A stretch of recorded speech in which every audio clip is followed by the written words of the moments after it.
दोस्तों, इस फिल्म की शुरुआत एलन से होती है, जो रात के वक्त विंडो के पास खड़ी अजीब रिचुअल करके किसी को बुला रही थी। हैरान करने वाली बात ये थी कि उसके बुलाने पर यहाँ एक शैडो आ भी जाता है, जिसने उससे कहा कि तुमने मुझे जगाया है, अब तुम बस मेरी हो। एलन ने भी हाँ में सर हिलाया और ऐसा करते ही अगले ही पल एलन किसी और दुनिया में पहुंच गई, जहाँ पर एलन और वो मिस्टीरियस क्रिएचर एक दूसरे के करीब भी आए। और फिर अचानक वो क्रिएचर एलन को टॉर्चर करने लगी। उससे पहले कि एलन उसके जुर्म से मर जाती, उसकी आंख अपनी दुनिया में अपने बेड पर खुल जाती है। खैर, अब सीन्स यहाँ से कट होकर काफी सालों बाद हम एलन को उसके हस्बैंड थॉमस के साथ देखते हैं। एलन ने अभी कुछ अर्सा पहले शादी की है। थॉमस यानी एलन का हस्बैंड एक रियल एस्टेट एजेंट है और आज उसे कंपनी की तरफ से ट्रांसिल्वेनिया जाने का ऑर्डर मिला है। उसे ट्रांसिल्वेनिया जाकर अपने क्लाइंट काउंट और लॉक के लिए एक घर ढूंढना था। काउंट और लॉक ये काम अपना खुद नहीं कर सकता था, क्योंकि वो काफी बूढ़ा था। एलन नहीं चाहती थी कि थॉमस उसे छोड़कर जाए, पर मजबूरी थी। वो जाने से पहले एलन को अपने दोस्त फ्रेडरिक की फैमिली के पास छोड़कर जाता है। जाने से पहले एलन ने उसे बताया था कि उसे आजकल डरावने नाइटमेयर्स आते हैं और उसे लगता है कि अगर थॉमस उससे दूर गया तो उसके साथ कुछ बहुत बुरा हो जाएगा। लेकिन थॉमस ने यहाँ उसे समझाया कि ये सब उसके दिमाग का वहम है। एलन ने थॉमस को अपने बालों वाला एक लॉकेट भी दिया, जो उसे हमेशा जल्दी वापस आने की याद दिलाएगा। सीन कट होकर अब हमें एक मिस्टीरियस आदमी को दिखाया जाता है, जो अपने गेट एक पेंटाग्राम बनाकर बहुत सारी लाइट्स जलाकर कुछ रिचुअल कर रहा है। ये कौन है और ऐसा क्यों कर रहा है, ये आगे जाकर पता चलेगा। खैर, अब दिखाया जाता है कि थॉमस ट्रांसिल्वेनिया के करीब पहुंच गया था। वहाँ के लोकल लोगों से जब उसने ट्रांसिल्वेनिया में काउंट और लॉक के कैसल का रास्ता पूछा, तो सभी उसकी इस बात को सुनकर घबरा गए और सबने उसे मशवरा दिया कि तुम काउंट और लॉक के पास मत जाना। यहाँ पर तो काउंट और लॉक का नाम लेना भी बहुत बुरा माना जाता है। रात में थॉमस इन्हीं लोगों के पास स्टे करता है। आधी रात को उसकी आंख अजीब शोर से खुलती है। बाहर जाकर उसने देखा कि बहुत सारे लोग एक लड़की को घोड़े पे बिठाकर कहीं ले जा रहे थे। उस लड़की ने कुछ भी पहना नहीं हुआ था। फिर वो लड़की उतरी और एक कब्र खोलते हुए उसने एक आदमी के दिल में खंजर स्टैब कर दिया। उसके मुंह से खून निकला और यहीं पर थॉमस की भी आंख खुल गई और ऐसे हमें पता चला ये सब उसका ख्वाब था। अब उसकी आंख खुली चुकी थी, तो उसने अपना सफर दोबारा कंटिन्यू करना शुरू कर दिया। लेकिन बाहर जाकर वो क्या देखता है, या पूरा गांव खाली है। ये बात अजीब थी कि रातों रात गांव के सभी लोग कहाँ जा सकते हैं। रास्ते में अब उसका टकराव एक टांगा गाड़ी से हो जाता है। शुक्र था कि वो इस एक्सीडेंट से बच गया, लेकिन उसने देखा कि दूर दूर तक और कोई भी नहीं था। शायद ये टांगा उसे ही लेने आया था। वो चुपचाप इस टांगा के अंदर बैठ गया, लेकिन इस टांगा में बैठते ही उसकी तबीयत बिगड़ने लगी। लेकिन फिर भी उसकी यही कोशिश थी कि वो किसी तरह अपने क्लाइंट से मिल ले। फाइनली अब वो काउंट और लॉक के कैसल में पहुंच भी गया था। यहाँ पे हर जगह बहुत अंधेरा था। उसे डर लगने लगा था। सामने खड़ा काउंट और लॉक भी बहुत डरावना दिख रहा था। इस टाइम हमें तो काउंट और लॉक को नहीं दिखाया गया, लेकिन थॉमस के एक्सप्रेशन से साफ नजर आ रहा है कि वो काउंट और लॉक से डर रहा है। काउंट और लॉक ने थॉमस से कहा, तुम बहुत लेट हो, मुझे तुम्हारी ये चीज पसंद नहीं आई और आज के बाद तुम मुझे काउंट और लॉक नहीं कहोगे, आज के बाद तुम मुझे माय लॉर्ड कहोगे। अब काउंट और लॉक थॉमस को कुछ खाने को ऑफर करता है। डरते हुए थॉमस जब उसके सामने ब्रेड काट रहा था तो उसकी उंगली भी कट गई। फौरन उसका हाथ काउंट और लॉक ने पकड़ लिया और उसे बोला कि मैं तुम्हारी पट्टी कर देता हूँ। उसका ये कहना था कि वहाँ थॉमस बेहोश हो गया। कुछ देर बाद जब थॉमस को होश आया तो कैसल में कोई भी नहीं था, काउंट और लॉक भी नहीं। वो और भी ज्यादा घबरा गया। तब काउंट और लॉक उसके पास एक कॉन्ट्रैक्ट लेकर आया। ये किस लैंग्वेज में लिखा हुआ था थॉमस को समझ नहीं आई। काउंट और लॉक ने उसे बताया कि ये हमारी ट्रेडिशनल लैंग्वेज है और इस कॉन्ट्रैक्ट में बस ये लिखा है कि मैं तुम्हारी कंपनी के जरिए एक घर खरीद रहा हूँ, तुम इस पर साइन कर दो बस। थॉमस को अच्छी वाइब नहीं आई थी, लेकिन उसकी जॉब की रिक्वायरमेंट थी, तो उसने साइन कर दिया। इस कॉन्ट्रैक्ट पे थॉमस को सिर्फ अपना नाम और नोस्फेरातो का नाम समझ आया था। नोस्फेरातो काउंट और लॉक का ही दूसरा नाम था और कॉन्ट्रैक्ट पर नोस्फेरातो क्यों लिखा हुआ था ये हमें आगे पता चलेगा। कॉन्ट्रैक्ट को साइन करने के बाद नोस्फेरातो ने इन्हीं काउंट और लॉक ने थॉमस से थॉमस का लॉकेट मांगा, जिसके अंदर एलन के बाल थे। थॉमस को लगा शायद वो देख कर दे देगा, लेकिन काउंट और लॉक ने उसे लॉकेट वापस नहीं किया। कुछ देर गुजर गई, थॉमस ने अब उसे लॉकेट वापस मांगा और यहाँ से जाने की इजाजत मांगी। तभी अचानक उसकी आंख खुल गई और उसे समझ ही नहीं आया कि उसके साथ हो क्या रहा है। ये सब जो हुआ था क्या उसका ख्वाब था या सच था, उसे कुछ पता नहीं चल रहा। इस टाइम उसकी बॉडी के ऊपर किसी के दांत काटने का निशान भी था, जिसे देखकर वो और भी ज्यादा परेशान हो गया। यहाँ जबकि नोस्फेरातु को दिखाया जाता है जो उस लॉकेट को लेकर अजीबोगरीब लैंग्वेज में कुछ बोल रहा था और उसके अंदर वो बार बार एलन का नाम ले रहा था, जिससे समुद्रों पार एलन भी पोजेस हो रही थी। अपना ये काम करने के बाद अब काउंट ओरलॉक आता है थॉमस के पास और उसे बेहोश करके उसे दांत काट के उसका खून पीने लग जाता है। और यहाँ रिवील हो जाता है कि काउंट ओरलॉक असल में एक ड्रैकुला है, एक वैम्पायर है। दूसरी तरफ एलन, जिसको नोस्फेरातु यानी ड्रैकुला ने अपनी पावर्स से पोजेस कर लिया था, उसकी हालत को देखते हुए थॉमस के दोस्त की फैमिली बहुत परेशान हो गई। उन्होंने डॉक्टर को बुलाया तो डॉक्टर ने भी सारे इलाज किए और उन्हें लगा कि शायद एलन को कोई मेंटल इलनेस है। पोजेस हालत के बाद जैसे ही एलन होश में आई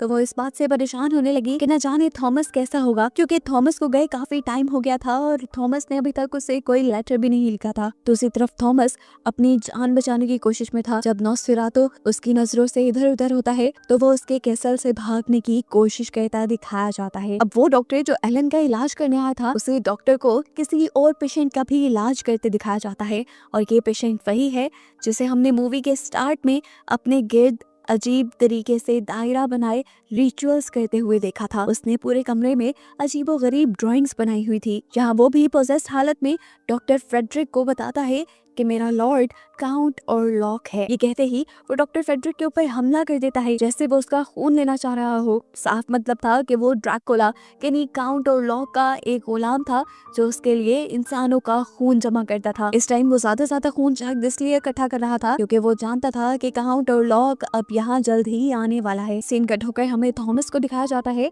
जिनको कुछ लोग रेस्क्यू कर रहे हैं। थॉमस के जिस्मों के निशान देखकर इन्होंने पता चला लिया कि उसकी इस हालत के जिम्मेदार और कोई नहीं बल्कि नोस्फेरातु है। वो उसका इलाज करना शुरू कर देते हैं और इलाज के बाद जैसे ही थॉमस को होश आया वो उठ खड़ा हुआ। उसे दिल में कुछ अजीब फील हो रहा था। उसने एलन से मिलने जाना था, लेकिन यहाँ के लोगों ने उसे कहा कि कुछ देर आराम करो, पर नहीं, वो तो एलन से मिलने के लिए इस बीमारी में ही उठ खड़ा हुआ। दूसरी तरफ दिखाया जाता है कि अब काउंट ओरलॉक भी अपने कॉफिन में बंद होकर थॉमस के ही शहर की तरफ निकल चुका है और वो साथ साथ कुछ पढ़ भी रहा है जो दूसरी तरफ दूर बैठी एलन सुन पा रही है। दूसरी तरफ वो आदमी जो काउंट ओरलॉक की पूजा करता था वो भी जान जाता है कि काउंट ओरलॉक अब रास्ते में है। थॉमस के शहर आने वाली एक शिप के अंदर हम देखते हैं कि बहुत सारे चूहों ने तबाही फैलाना शुरू कर दी है और यही तबाही अब थॉमस के शहर में भी फैल जाएगी, क्योंकि काउंट ओरलॉक जहाँ भी आता है वहाँ पे प्लेग यानी वबा और बीमारी फैलती है। ये चूहे शिप में मौजूद सभी लोगों को मारने लग जाते हैं और एक आदमी समझ आता है कि ये चूहे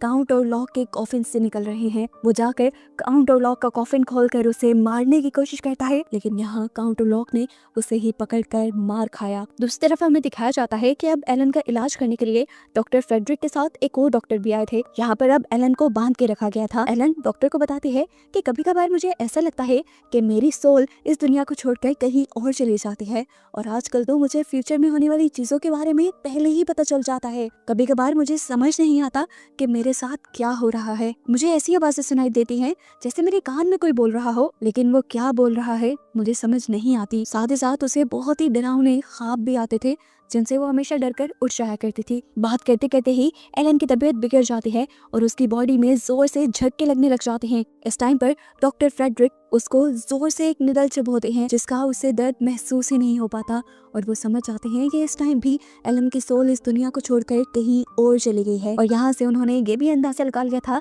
कि एलन को कोई मेंटल इलनेस नहीं है, बल्कि उसको किसी और पावर ने पोजेस किया हुआ है। डॉक्टर ने जब ये बात दूसरे डॉक्टर को और थॉमस के दोस्त को बताई तो वो लोग उसकी बात मानने को तैयार ही नहीं थे। ये लोग यहाँ से चले जाते हैं और आधी रात में अचानक से एलन को होश आ जाता है। होश में आते ही वो भागकर दरवाजे की तरफ जाती है और दरवाजा खोल देती है, जहाँ वो देखती है कि एलन बेहोश पड़ा है। सीन इसी पॉइंट पे दिखाया जाता है कि काउंट ओरलॉक की शिप भी खराब हालत में इस शहर के पोर्ट पर पहुंच चुकी थी, जहाँ आते ही वहाँ के सारे चूहे निकलकर इस शहर में फैलना शुरू कर देते हैं। और यहाँ पर वो आदमी जो काउंट ओरलॉक की पूजा करता था वो भी जल्दी से अपने सेल से निकलकर काउंट ओरलॉक से मिलने के के लिए चला जाता है। दूसरी तरफ अब थॉमस का दोस्त और डॉक्टर फ्रेडरिक थॉमस के इलाज में लग चुके थे। दिन ब दिन अब शहर की हालत बिगड़ती जा रही थी। चूहे पूरे शहर में बीमारी फैला चुके थे, लोग मर रहे थे, खाने की भी यहाँ पर कमी हो चुकी थी। जबकि यहाँ अब काउंट ओलॉफ और उसके गुलाम की बातें हम सुन पाते हैं, जहाँ वो कह रहा था कि मैं एलन को जबरदस्ती अपने साथ नहीं ले जा सकता, मुझे कुछ ऐसा करना होगा कि एलन खुद मेरे साथ जाने के लिए राजी हो जाए। वो गुलाम उसे कहता है जैसा आपका हुक्म नॉसफेरातो। और यहाँ हमें पता चलता है कि लैटिन लैंग्वेज में नॉसफेरातो वैम्पायर को कहते हैं, इसीलिए तो उस कॉन्ट्रैक्ट में भी नॉसफेरातो लिखा गया था काउंट और लॉक की जगह। दूसरी तरफ शहर में बढ़ती हुई लोगों की मौत डॉक्टर फ्रेडरिक और उसके सारे डॉक्टर साथियों को मुसीबत में डाल देती है। डॉक्टर चेक करते हैं कि इन लोगों के जिस्म पर चूहों के काटने के निशान तो थे भी, साथ ही साथ किसी इंसान के काटने के निशान भी थे, और इन लोगों के जिस्म में खून बचता ही नहीं था। एक पूरे इंसान के जिस्म का खून पीना चूहों के बस की बात नहीं है। इस सारे सिलसिले में वो काउंट और लॉक के गुलाम से बात करना चाहते थे, लेकिन वो तो अपने सेल से पहले ही गायब हो चुका था। उसी दिन गायब हुआ था जिस दिन नॉसफेरातो इस शहर में आया था। अब हर गुजरते दिन के साथ थॉमस को भी डरावने ख्वाब आने लगे थे, और वो ख्वाब में ही एलन को अपने से दूर जाने को कह देता है। इसी रात एलन भी पोजेस हुई अपने बिस्तर से उठकर विंडो के पास चली जाती है और उससे कोई शैडो मिलने के लिए आता है। ये शैडो किसी और का नहीं बल्कि नॉसफेरातो का ही था, जिसने एलन को बताया कि थॉमस ने एलन को नॉसफेरातो को बेच दिया है और उसने कॉन्ट्रैक्ट पे साइन भी किया था। एलन ये बात मानने को तैयार नहीं थी, और सच में थॉमस ने उसे किसी को बेचा भी नहीं था। नॉसफेरातो ने धोखे से जिस कॉन्ट्रैक्ट पे साइन करवाया था वो असल में एलन को उसके हवाले करने का ही कॉन्ट्रैक्ट था। वो अब एलन से कहता है कि तुम्हारे पास सिर्फ 3 दिन है और एक ही चॉइस है, या तुम मेरे पास आ जाओ या फिर तुम अपने अपनों को यानी थॉमस और अपनी फैमिली को खो दो। जहाँ पर नॉसफेरातो एक बहुत अजीब बात भी कहता है एलन से। वो कहता है तुम भी जानती हो कि तुम एक पूरी इंसान नहीं हो और इंसानों के साथ तुम जिंदगी गुजार नहीं सकती, इसीलिए शराफत से तुम मेरे पास आ जाओ, तुम्हारी भी जिंदगी आसान हो जाएगी। जवाब में एलन उसे कहती है कि अब मैं थॉमस से ही प्यार करती हूँ और थॉमस के अलावा इस टाइम मेरी लाइफ में और कोई नहीं आ सकता। इन सारी बातों के बाद एकदम से एलन की आंख खुल जाती है और हम देखते हैं कि ये सब एलन के ख्वाब में हो रहा था। उसके पास जो थॉमस के फ्रेंड की वाइफ लेटी हुई थी, उसके पूरे जिस्म को चूहों ने काट लिया था और ये बहुत ही ज्यादा क्रीपी था। सुबह होने पर फ्रेडरिक अपनी वाइफ की मौत पे बहुत ज्यादा दुखी था। वो यहाँ एलन से शेयर भी करता है कि उसके जिस्म पे किसी इंसान के काटने के निशान है। एलन समझ गई थी कि ये नॉसफेरातो का काम है, लेकिन वो फ्रेडरिक को ये नहीं कह पाती क्योंकि फ्रेडरिक को इन सारी चीजों पे बिलीव नहीं था। यहाँ एलन थॉमस के दोस्त से पूछती है आखिर तुम मुझे पसंद क्यों नहीं करते? तब वो जवाब देता है मैं तुमसे नफरत नहीं करता, लेकिन मैं तुम्हारी बचकाना बातों पे बिलीव भी नहीं करता। मुझे लगता है कि तुम पागलपने के ड्रामे करती हो। और इसी पॉइंट पर वो एलन से कहता है कि तुम और थॉमस अब अपने घर जा सकते हो। दूसरी तरफ अब दिखाया जाता है कि डॉक्टर फ्रेडरिक अब उसी जगह आए हैं जहाँ पर नॉसफेरातो का गुलाम रहता था। वो यहाँ पर नॉसफेरातो के बारे में इंफॉर्मेशन इकट्ठी करने के लिए आया था और फाइनली उसे एक बुक मिल जाती है जिसमें महात्मी नॉसफेरातो के बारे में लिखा करता था। इसमें लिखा था कि जहाँ जहाँ नॉसफेरातो जाता है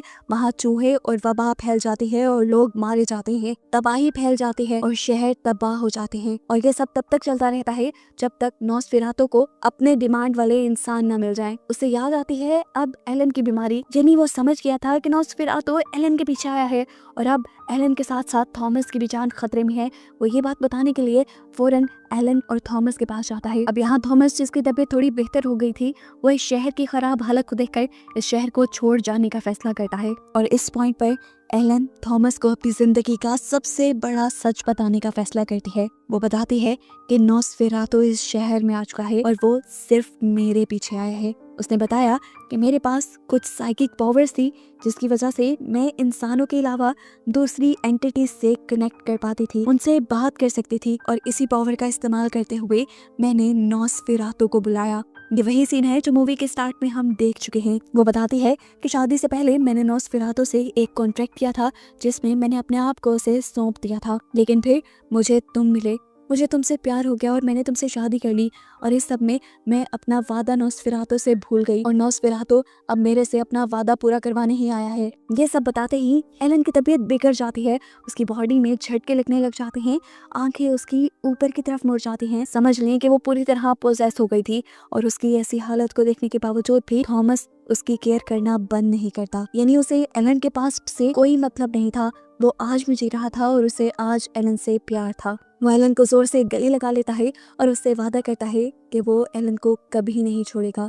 और यहाँ ये दोनों काफी देर तक एक साथ रहते हैं। दूसरी तरफ डॉक्टर फ्रेडरिक, जो नॉस्फेरातु को ख़त्म करने की रिसर्च कर रहे थे, उन्हें पता चलता है कि नॉस्फेरातु को ख़त्म करने का कोई और रास्ता है ही नहीं सिवाय एलन के। यानी एलन के अलावा नॉस्फेरातु को कोई भी नहीं मार सकता। अगले दिन खबर मिलती है कि थॉमस के दोस्त की वाइफ के साथ उसके बच्चे भी अब मारे गए थे, वो भी उसी वबा से। उनके फ्यूनरल पर थॉमस और एलन दोनों आए, जहाँ पर डॉक्टर फ्रेडरिक ने थॉमस से बोला कि अब वक्त आ गया है नॉस्फेरातु को ख़त्म करने का। वो प्लान करते हैं कि वो दिन के वक्त नॉस्फेरातु का कॉफिन खोलकर उसके दिल में स्टैब करके उसे ख़त्म कर देंगे, जिसके बाद अब वो एलन से भी मिलते हैं। वो जानते हैं कि नॉस्फेरातु को मारने में एलन का बहुत बड़ा किरदार है। उन्होंने यहाँ एलन से कहा कि तुम्हें अपना अधूरा काम पूरा करना है और मैं इस दौरान थॉमस को अपने साथ इन्वॉल्व करके रखूंगा। यानी डॉक्टर फ्रेडरिक का प्लान वो नहीं था जो वो थॉमस के साथ डिस्कस कर रहे थे।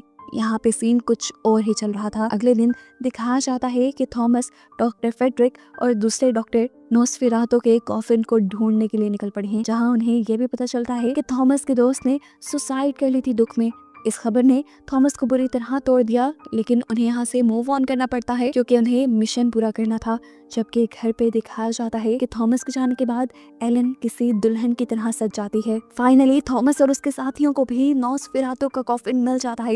ये लोग उस कॉफिन के अंदर स्टैब करके अपनी तरफ से नॉस्फेरातु को मार देते हैं, लेकिन कॉफिन खोलकर पता चलता है कि उसके अंदर तो नॉस्फेरातु था ही नहीं, बल्कि यहाँ नॉस्फेरातु का गुलाम था। और हम जानते हैं कि नॉस्फेरातु इस टाइम किसके बुलाने पे और कहाँ गया है। वो असल में एलन के बुलाने पर एलन के पास गया था। नॉस्फेरातु के एलन के पास आते ही एलन नॉस्फेरातु से कहती है कि मैं अब अपना अधूरा वादा पूरा करना चाहती हूँ, मैं अब तुम्हारी हूँ।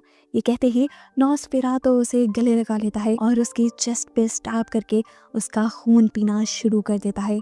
नॉस्फेरातु एलन का खून पीते पीते खो जाता है और इसी टाइम पर सुबह हो जाती है। सुबह का सूरज निकल जाता है और नॉस्फेरातु को इस चीज का एहसास भी नहीं होता। एलन खिड़की के पास ही नॉस्फेरातु को लेकर खड़ी रहती है। सूरज की रोशनी जैसे ही नॉस्फेरातु पे पड़ती है, नॉस्फेरातु जलने लग जाता है और धीरे धीरे वो यहाँ पर मर भी जाता है। उसके मरते ही अब एलन आजाद हो गई थी। वो जैसे ही जाकर बेड पे लेटी तो खुद भी मर गई, क्योंकि उसके अंदर का सारा खून तो नॉस्फेरातु पी चुका था। जैसे ही थॉमस घर आता है तो उसे नॉस्फेरातु के साथ साथ एलन की भी लाश बेड पे मिलती है और ये देखकर थॉमस पूरी तरह टूट जाता है। दिखाया गया था कि जैसे ही नॉस्फेरातु मरा था, उसके मरते ही इस शहर से वबा का सारा सीन खत्म हो चुका था। चूहे भी इस शहर से जादुई तौर पे गायब हो गए थे। और बस यही दिखाते हुए ये मूवी यहाँ पर खत्म हो जाती है।